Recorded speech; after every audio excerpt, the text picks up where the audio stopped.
Bonjour, aujourd'hui j'ai pensé à vous. Comment avoir gratuitement une réserve d'eau de pluie de 3000 litres. Oui, 3000 litres. On s'est donné beaucoup de mal pour installer une réserve d'eau de pluie de 300 litres. Vous avez vu ça dans les épisodes précédents. 3000 litres, c'est 10 fois plus.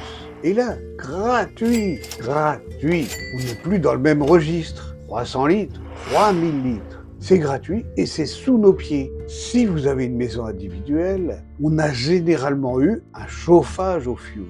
Et comme en France, on n'a pas de pétrole, écoutez ça. En France, on n'a pas de pétrole. Mais on a des idées. Il faut trouver des idées. On a cette pub qui date de 1974. Donc, comme en France, on n'a pas de pétrole, il faut trouver des idées. Il a fallu qu'arrive le chevalier Macron, et ça a mis un certain temps, pour que l'installation et le remplacement d'une chaudière mazout ne soit plus possible. Et avec une aide, ne vous déplaise, pour un remplacement vraiment plus écologique. En particulier avec les pompes à chaleur, comme je vous incite à le faire vous aussi. C'est pour ça que ce sujet s'est inscrit dans la série Un petit geste pour la planète. Voici la nouvelle série Un petit geste pour la planète.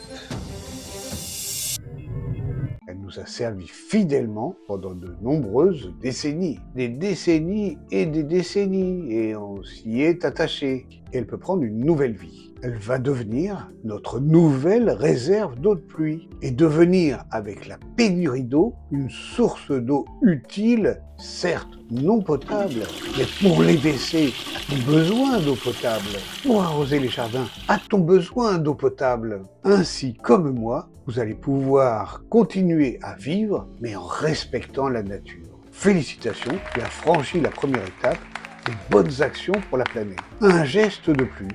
Maintenant, rentrons un peu plus dans la partie technique. Comment cette idée m'est-elle venue? Il faut savoir qu'un ancien réservoir de fioul désaffecté, c'est plein de polluants et plein d'hydrocarbures qui sont restés partout englués avec le temps. Sa dégradation progressive avec le temps est une bombe à retardement écologique et qui va nous péter à la gueule. Et au plus mauvais moment, le jour où on aura plein de charges supplémentaires, lors d'un héritage, lorsqu'on croule sous les taxes des frais de notaire, il vaut mieux planifier et anticiper. Effectivement, il est interdit de revendre un bien sans que la cuve soit dépolluée. C'est donc ainsi que ça a commencé. J'ai contacté une société spécialisée qui me fera la dépollution et qui me fournira ensuite le précieux sésame de dépollution définitive. Et là, le gars, il me dit, soit c'est pour une transformation en réserve d'eau de pluie, ou sinon, la cuve devra être remplie de sable. Et là, 3000 litres, ça veut dire 3 mètres cubes de sable.